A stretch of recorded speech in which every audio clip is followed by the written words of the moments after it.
الحمد لله رب العالمين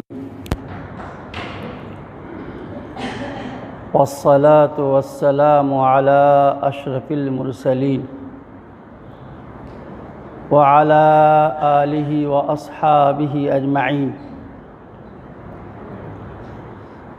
أما بعد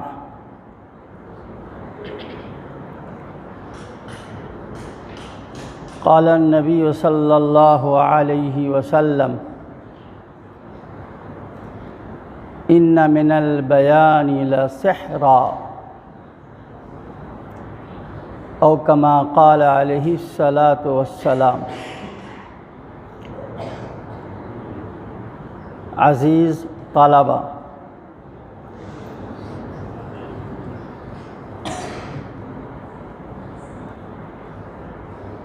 ہم سب کے بڑے حضرت مولانا محمد نعیم صاحب رحمانی دامت برکاتہم کا حکم ہوا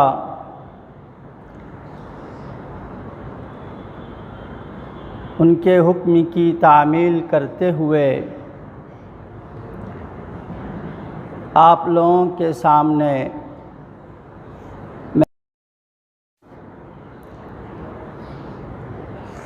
دعا فرمائیں کہ اللہ پاک اخلاص کے ساتھ کچھ ایسی باتیں آپ سے متعلق کہلوا دے کہ جن باتوں میں آپ کا خاطر خواہ فائدہ ہو اور ہمارے لیے بھی ذخیرہ آخرت ہو جائے۔ آمین کہہ دیجیے۔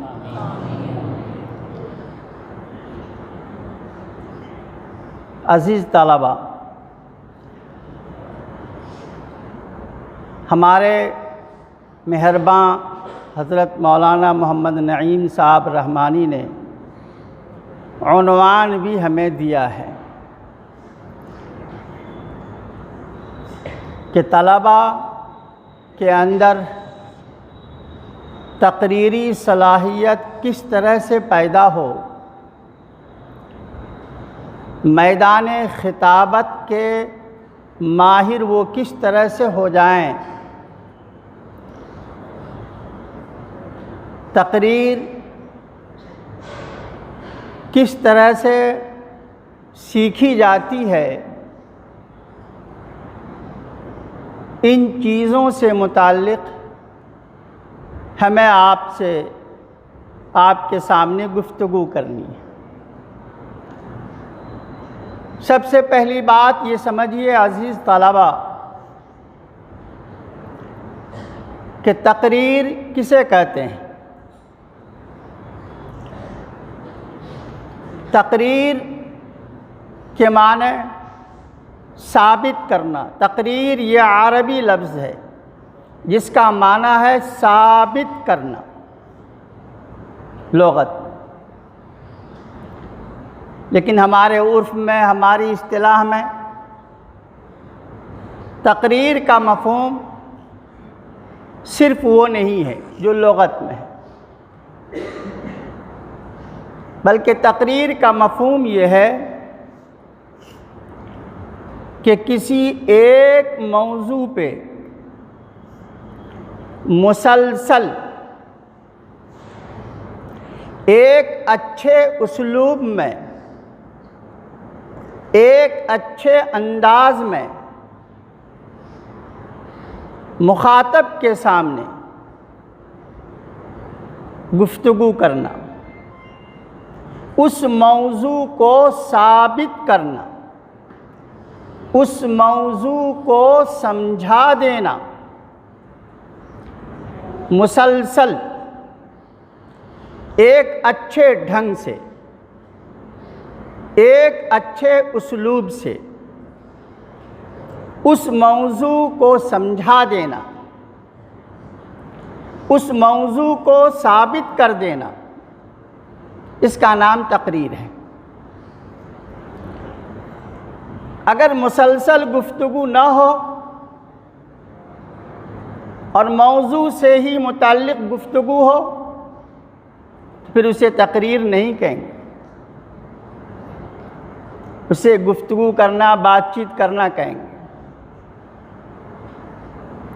یا مسلسل گفتگو ہو رہی ہے اور ایک اچھے ڈھنگ سے گفتگو ہو رہی ہے، ایک موضوع پہ بات ہو رہی ہے، لیکن اگر سامعین نہیں ہیں، مخاطب نہیں ہیں، تو اسے بھی تقریر نہیں کہا جائے گا۔ تقریر کے لیے ضروری ہے کہ سامعین ہو، تسلسل کے ساتھ بات ہو اور ایک اچھے اسلوب میں اچھے ڈھنگ سے بات ہو کہ سامعین اس موضوع کو سمجھ لیں۔ اس کا نام تقریر ہے۔ یاد رکھیے عزیز طلبہ، تقریر میں اللہ پاک نے بڑی تاثیر رکھی ہے۔ تقریر ایک ایسا فن ہے، یہ ایک ایسا میدان ہے کہ ٹھاٹے مارتے ہوئے سمندر کو یہ میدان روک دیتا ہے، اور رکے ہوئے سمندر کو یہ فن تقریر رواں دواں کر دیتا ہے۔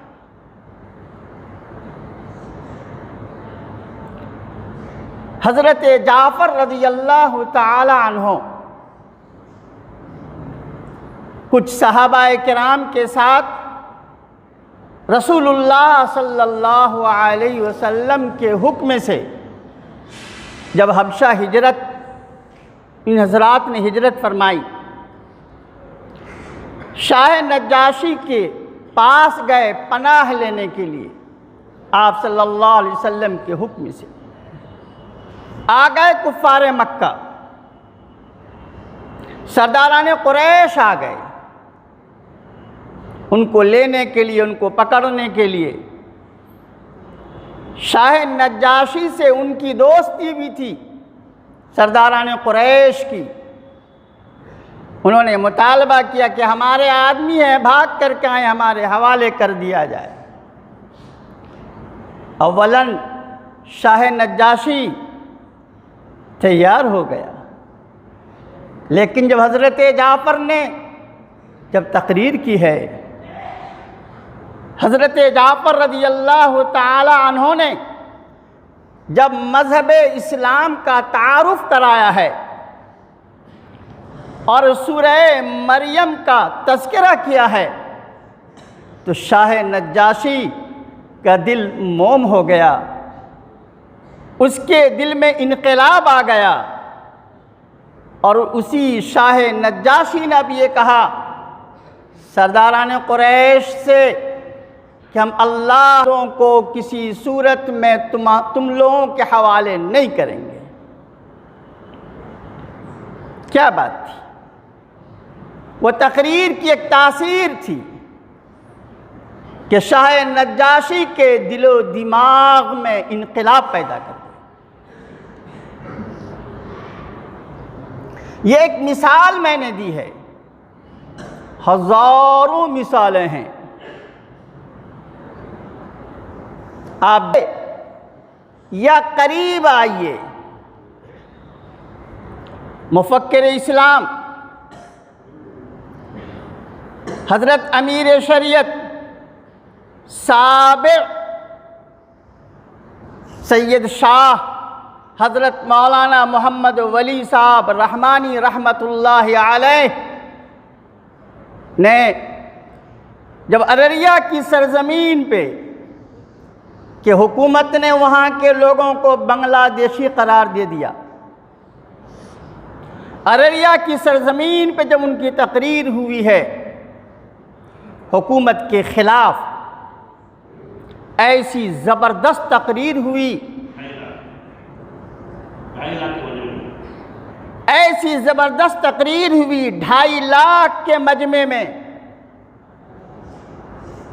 کہ حکومت کانپ اٹھی، حکومت لرز گئی اور اس کو اپنی پالیسی کو بدلنا پڑا۔ بنگلہ دیشیوں کی جو فہرست بنائی گئی تھی اس فہرست کو ریزہ ریزہ کر دیا گیا۔ وہ کیا بات تھی؟ وہ ایک مرد مومن، ولی کامل کی ایک صدا تھی، ایک آواز تھی، ان کا اپنا ایک بیان، ایک آہنگ تھا کہ اللہ نے تاثیر رکھی تھی، انقلاب برپا کر دیا۔ اس طریقے سے بہت ساری مثالیں ہیں۔ مولانا ابوالکلام آزاد کو لے لیجئے، آج دہلی میں مسلمان الحمدللہ بڑی تعداد میں ہیں۔ جب مسلمان دہلی کے پاکستان جانے لگے تو جامع مسجد کی سیڑھی پہ کھڑے ہو کر کے مولانا ابوالکلام آزاد نے جو تقریر کی ہے اور مسلمانوں کو سمجھایا ہے کہ میرے بھائیوں کہاں جا رہے ہو اپنے ملک کو چھوڑ کر کے، اللہ نے ایسی تقریر ان سے کروا دی کہ مسلمان نے اپنا ارادہ منسوخ کر دیا اور پھر دہلی میں رک گئے۔ تو خلاصہ یہ ہے، اللہ نے تقریر میں بڑی تاثیر رکھی ہے۔ تقریر یوں کہیے کہ 2 دھاری ایک تلوار ہے، تلوار 2 دھاری تلوار ہے کہ اگر یہ تلوار صحیح ہاتھوں میں آ جائے تو ظالموں کا صفایا کر دے، اور اگر یہ تلوار غلط ہاتھوں میں آ جائے تو قوم کی بربادی اور تباہی کے خیمے لگا دے۔ اسی تقریر سے، اسی زبان سے ظالموں کے پرخچے اڑ گئے ہیں، اور اسی تقریر سے قوم کی بربادی اور ہلاکت بھی ہو گئی ہے۔ یہ 2 دھاری تلوار ہے۔ عزیز طلبہ، آپ کو اس فن خطابت کو اپنانا ہے، آپ کو اس میدان میں ماہر ہونا ہے۔ تبلیغ کے،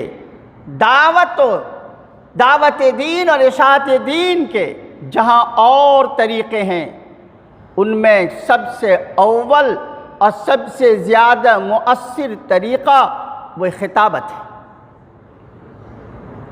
اس لیے پہلے ہمیں اس فن کو حاصل کرنا ہے انشاءاللہ۔ لیکن اب سوال یہ ہوتا ہے، آپ بچے ہیں، ابھی آپ نادان ہیں، ابھی آپ کو وہ طریقے نہیں معلوم کہ کن طریقوں کو اختیار کرنے سے، کن راہوں کو اختیار کیا جائے کہ خطابت کی صلاحیت پیدا ہو جائے۔ اس چیز کو سمجھنا ہے۔ سمجھیے بات کو۔ 4-5 چیزیں ایسی ہیں جو تقریری صلاحیت کے لیے بہت ضروری 4-5 چیزیں۔ سب سے پہلی چیز مطالعہ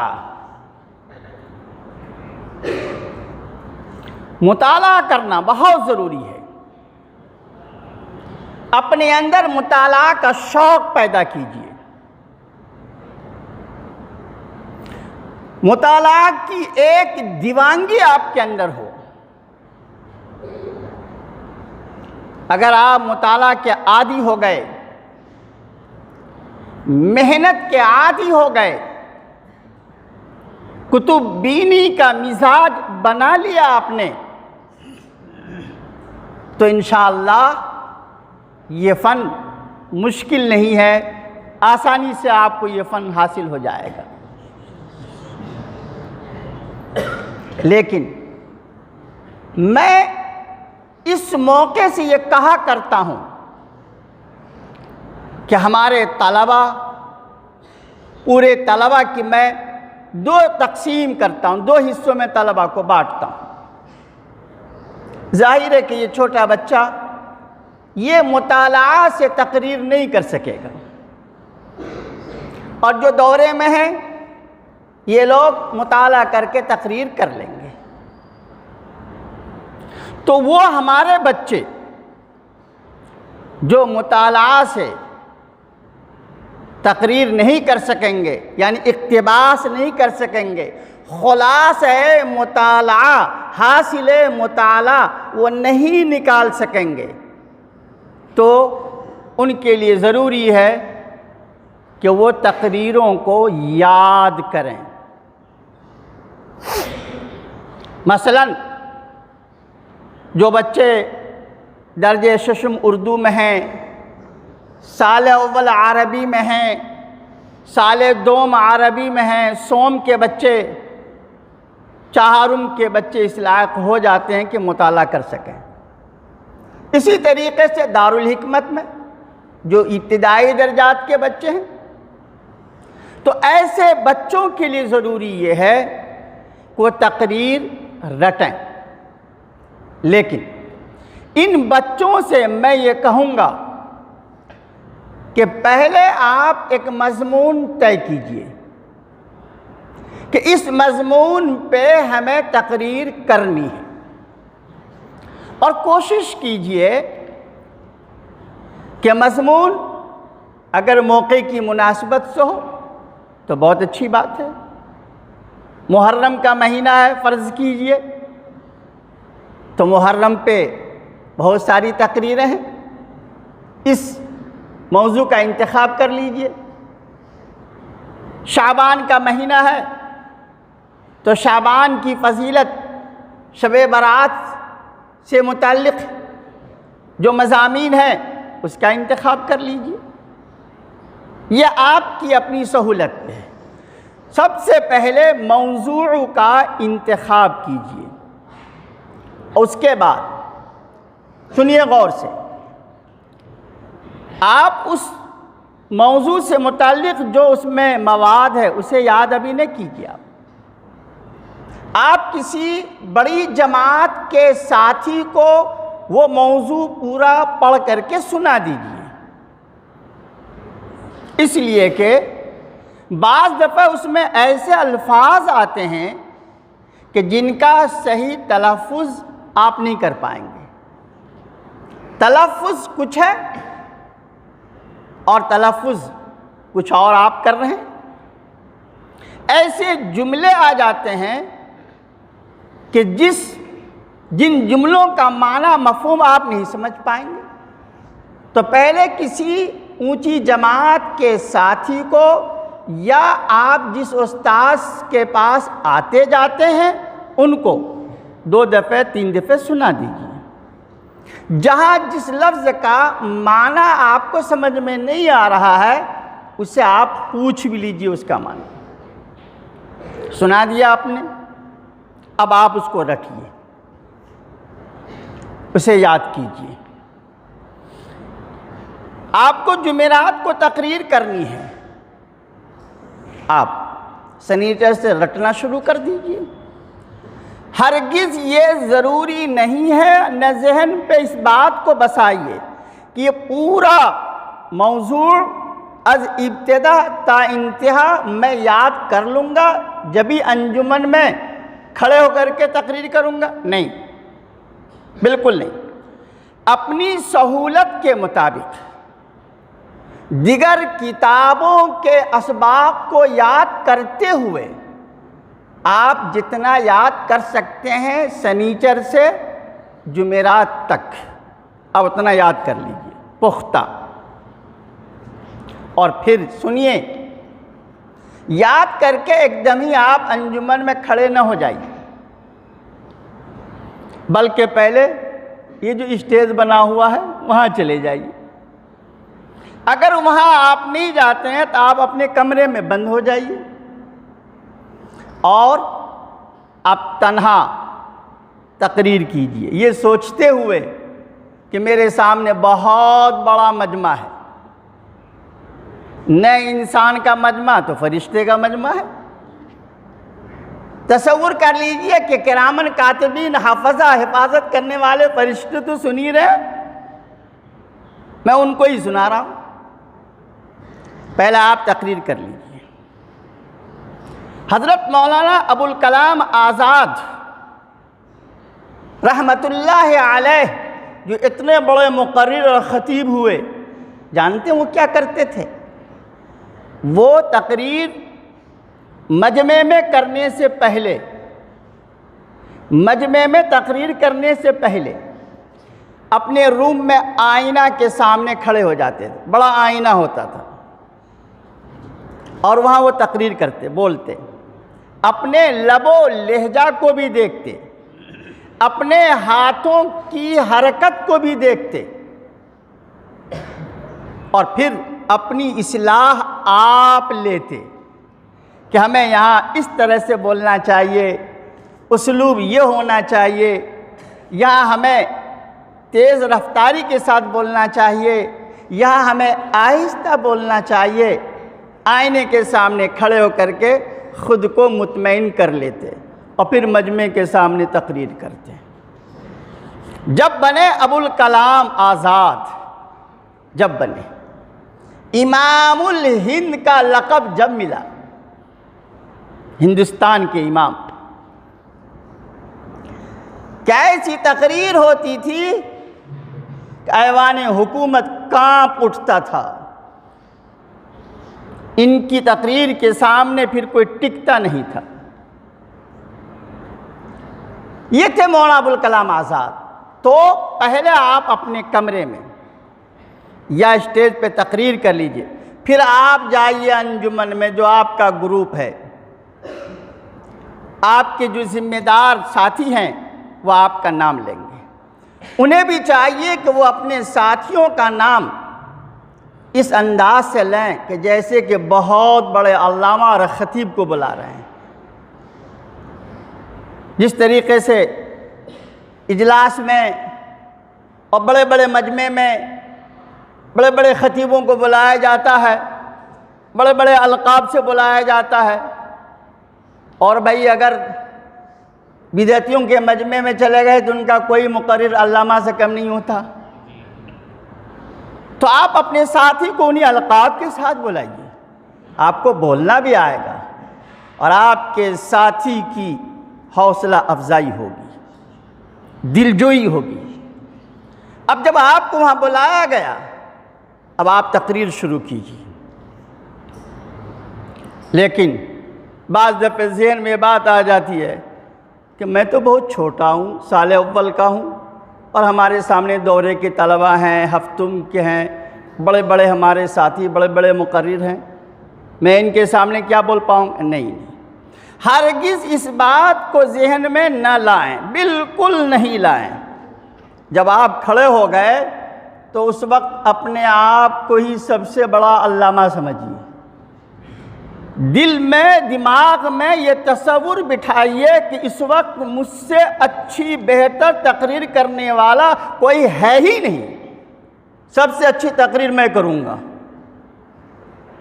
یہ آپ تصور اپنے دل و دماغ میں بٹھائیے. خوف کو نکالیے، ڈر کو آپ نکالیے،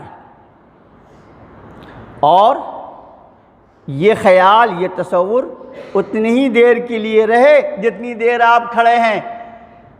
اس کے بعد اپنے آپ کو علامہ نہ سمجھیے گا، ہاں پھر تو معاملہ گڑبڑا جائے گا، پھر تو آپ بجائے عین کے الف سے علامہ ہو جائیے گا. اتنی دیر کے لیے تاکہ آپ کے اندر جو ڈر اور خوف کی ایک کیفیت طاری ہو گئی ہے وہ ختم ہو جائے۔ ہمارے استاذ مدرسہ مزاعلوم کے ناظم حضرت مولانا محمد اللہ صاحب رحمۃ اللہ علیہ بڑے خطیب تھے، بڑے ادیب تھے۔ میں نے ان سے پوچھا کہ حضرت آپ کو یہ فن خطابت کیسے حاصل ہوا؟ تو انہوں نے فرمایا کہ عزیزم، دو باتوں کی وجہ سے، دو باتوں کو اختیار کر لو۔ ایک تو کثرت مطالعہ، اور دوسری چیز اپنے دل سے ڈر اور خوف کو نکال دو۔ جب تقریر کرنے کے لیے بیٹھ جاؤ تو سمجھو کہ سب سے بڑا علامہ ہمیں ہے۔ انہوں نے مجھے نصیحت کی، سچائی یہی ہے۔ میں ایک واقعہ سناتا ہوں اس موقع سے، ہمارے قدیم طلبہ سمجھ گئے ہوں گے کیا سنانا چاہ رہے ہیں، لیکن جدید طلبہ ہیں اس لیے سنانا ضروری ہے۔ اذا تقرر تقرر، ان کو بھی فائدہ ہو جائے گا۔ شیخ الاسلام حضرت مولانا حسین احمد مدنی رحمۃ اللہ علیہ کا نام خوب سنا ہوگا۔ حضرت مولانا ارشد مدنی دامت برکاتہم کے والد ماجد تھے۔ ان کا ایک دفعہ پروگرام ہوا سہارنپور کی جامع مسجد میں، بڑا مجمع تھا، اور ان کا ایک خادم تھا، اتفاق سے ان کا نام بھی جمیل احمد تھا، اور وہ پاکستان کے رہنے والے تھے۔ تو ساتھ میں وہ جمیل احمد ان کے خادم تھے۔ شیخ الاسلام نے ان سے فرمایا، خادم سے کہا، میاں جمیل احمد تھوڑی دیر تم بات کر لو۔ مجمع بہت بڑا تھا، ٹھاٹے مارتا ہوا مجمع تھا۔ یہ جو میں سنا رہا ہوں، ان کے خادم مولانا جمیل احمد نے، جب میں سہارنپور مزاعلوم میں پڑھ رہا تھا، اس زمانے میں وہ پاکستان سے وہ آئے ہوئے تھے اور مزاعلوم کے دفتر میں بیٹھے ہوئے تھے، اور بھی طلبہ تھے، میں بھی تھا۔ انہوں نے سنایا، میرے ان کانوں نے سنا ہے، بیچ میں کوئی راوی نہیں ہے بھائی، یہ روایت جو ہے ڈائریکٹ ہو رہی ہے۔ تو شیخ الاسلام نے ان سے کہا کہ جمیل احمد تم بھی تھوڑی دیر کچھ بات کر لو۔ استاذ کا حکم ہوا، کھڑے ہو گئے، لیکن پیر ان کے کانپنے لگے خوف کی وجہ سے، مجمع بہت بڑا تھا۔ شیخ الاسلام رحمۃ اللہ علیہ سمجھ گئے کہ یہ ڈر رہا ہے۔ انہوں نے کان میں کہا کہ میاں یہ جتنے ہیں سب کو گدھا سمجھو۔ تو خادم ہوتا، بے تکلفی ہوتی ہے مخدوم سے، کہ حضرت سب کو گدھا سمجھیں گے، آپ کو کیا سمجھیں گے؟ تو شیخ الاسلام بھی شیخ الاسلام تھے، اللہ کی پناہ۔ انہوں نے فوراً یہ کہا کہ مجھ کو گدھے کا باپ سمجھو۔ فرماتے ہیں مولانا جمیل احمد، اس دن سے میرے دل سے جو ڈر اور خوف نکلا ہے، پھر وہ لوٹ کے نہیں آیا کبھی بھی۔ بڑے بڑے مجمع میں میں نے تقریر کی، وہ شاعر بھی تھے، اور کبھی ڈر خوف نہیں ہوا۔ تو عزیز طلبہ، یہ ضروری ہے آپ کے لیے کہ آپ اس کیفیت کو ہرگز اپنے اوپر طاری نہیں ہونے دیں۔ یہ تو میں نے ایک حصے کے طلبہ کے سلسلے میں کہا جو مطالعہ کر کے حاصل مطالعہ نہیں نکال سکتے، جن کو تقریر رٹنی چاہیے، تقریر رٹنا ضروری ہے۔ اچھا، دوسرے طلبہ جو مطالعہ کر کے حاصل مطالعہ نکال سکتے ہیں اور تقریر کر سکتے ہیں، ان کے لیے ضروری یہ ہے کہ جس موضوع پہ تقریر کرنا چاہتے ہیں، ضروری یہ ہے کہ صرف ایک کتاب کو سامنے رکھ کر اس موضوع سے متعلق مطالعہ کر کے خاموش نہ ہو جائیں۔ وہ اس کتاب کا بھی مطالعہ کریں اور حاصل مطالعہ اسے لکھ لیں، اشارہ اور کنایے میں۔ اس موضوع سے متعلق دوسری کتاب کو بھی دیکھیں، تیسری کتاب کو بھی دیکھیں، وہاں سے جو بات اچھی لگے اسے لکھ لیں، اشارہ اور کنایہ میں اس کو لکھ لیں، اور پھر اسی کے ساتھ ساتھ مطالعے میں اس بات کا لحاظ اور خیال رکھیے کہ آپ اپنی تقریر میں آیات کو بھی پڑھیے، احادیث کو بھی پڑھیے، اور اس موضوع سے متعلق اگر کوئی واقعہ ہے، مستند واقعہ، تو اس کو بھی اس میں شامل کیجئے۔ اگر اس موضوع سے متعلق اشعار ہیں تو وہ بھی، ان اشعار کو بھی شامل کر لیجئے، اور ذہنی ایک ترتیب دے دیجئے، ذہنی ایک ترتیب۔ پہلے اپنے ذہن میں ان تمام باتوں کو گھمائیے کہ مجھے اب یہ بولنا ہے، پہلے یہ بولنا ہے، پھر یہ بولنا ہے، پھر یہ بولنا ہے، پھر یہ بولنا ہے، اور آپ اشارے میں آپ نے اس کو لکھ ہی لیا ہے۔ ایسے طلبہ کے لیے بھی ضروری یہ ہے کہ مولانا ابوالکلام آزاد رحمۃ اللہ علیہ کی اقتداء کریں، وہ بھی اقتداء کریں، کہ وہ بھی پہلے مجمع میں، انجمن میں تقریر کرنے سے پہلے وہ اسٹیج پہ کھڑے ہو کر کے، میدان میں، کمرے میں، آئینے کے سامنے پہلے اس کو بولیں، اور پھر انجمن میں تقریر کریں اسی کیفیت کے ساتھ جو میں نے ابھی آپ کے سامنے رکھی ہے، کہ جب آپ کھڑے ہو جائیں تو ہرگز یہ نہ سمجھیں کہ میں بہت کمزور ہوں، کسی احساس کمتری میں ہرگز اپنے آپ کو مبتلا نہ کریں۔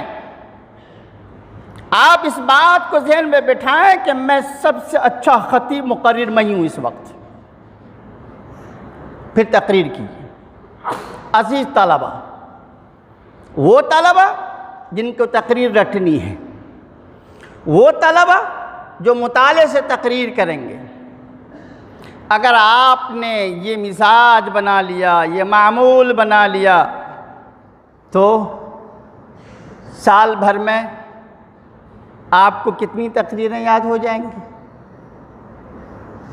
جی 50 تقریریں نہیں، 50، 40 نہیں، 30 نہیں، 20 تقریریں تو یاد ہو ہی جائیں گی سال بھر میں۔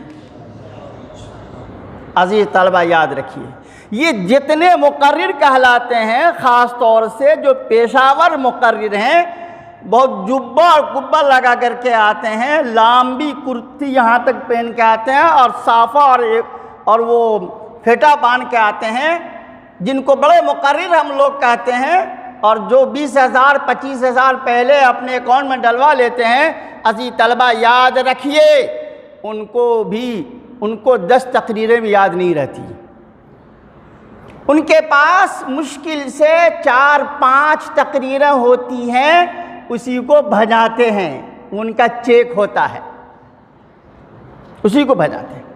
اگر آپ کو ایک سال میں 20 تقریریں یاد ہو گئی، چلیے 20 کو بھی حذف کر دیجئے، ایک سال میں 10 تقریریں، 10 موضوع پہ آپ کے پاس تقریریں موجود ہیں، اور یہاں آپ 5 سال رہ گئے، تو کتنی تقریریں ہو جائیں گی؟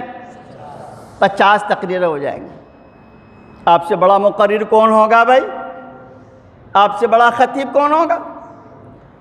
خطیب العصر حضرت مولانا قاری محمد طیب صاحب رحمۃ اللہ علیہ، دارالعلوم دیوبند کے محتمم، جنہوں نے 55 سال تک اہتمام کو سنبھالا، جو واقعی خطیب العصر تھے۔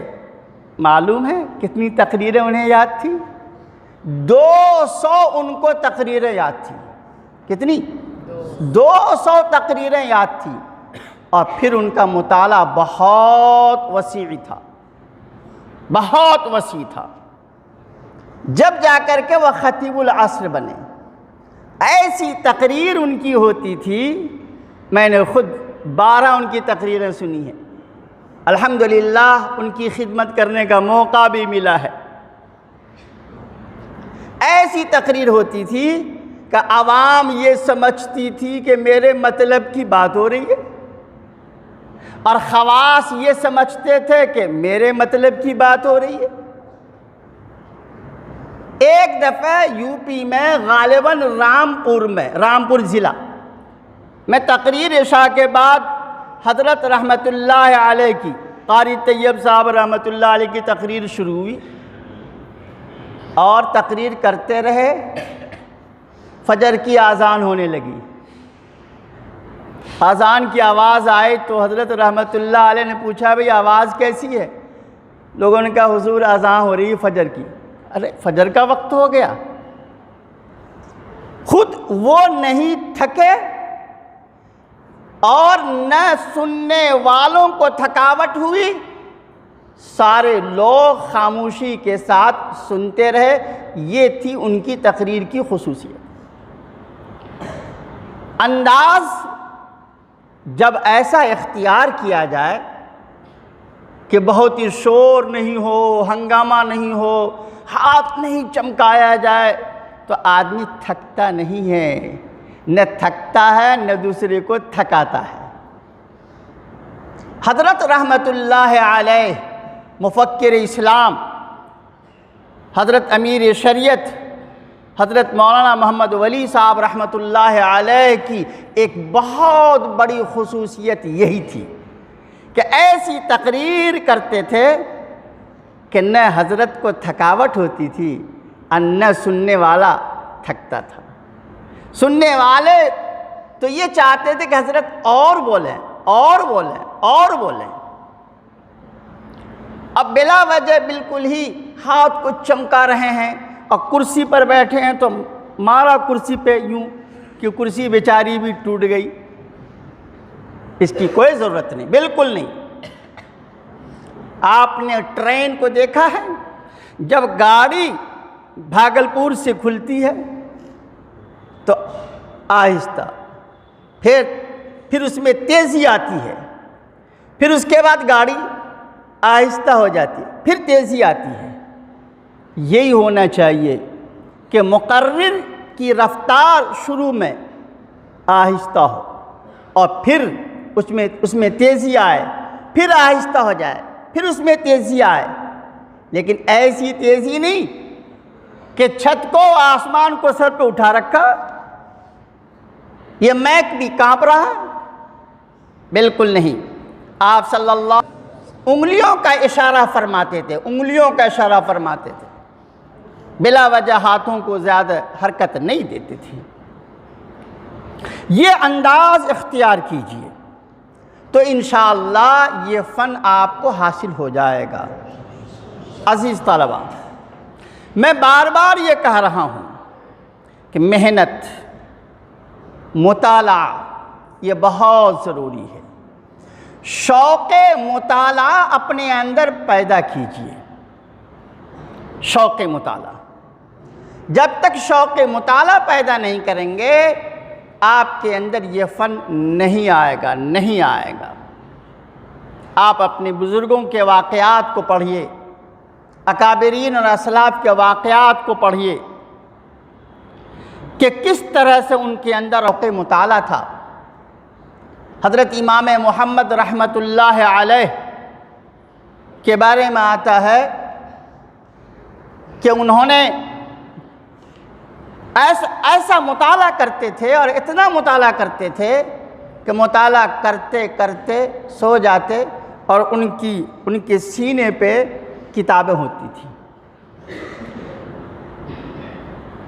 رات کے 3 حصے کرتے تھے، 3 حصے امام محمد رحمت اللہ علیہ۔ ایک حصہ سونے کے لیے، ایک حصہ تہجد پڑھنے کے لیے، اور ایک حصہ مطالعہ کے لیے۔ اور ہماری راتیں مکمل سونے میں گزر جاتی ہیں، نہیں؟ حسن بصری رحمت اللہ علیہ 40 سالوں تک اس طرح سے مطالعہ رات میں کرتے کہ کتابیں ان کے سینے پہ ہوتی تھیں۔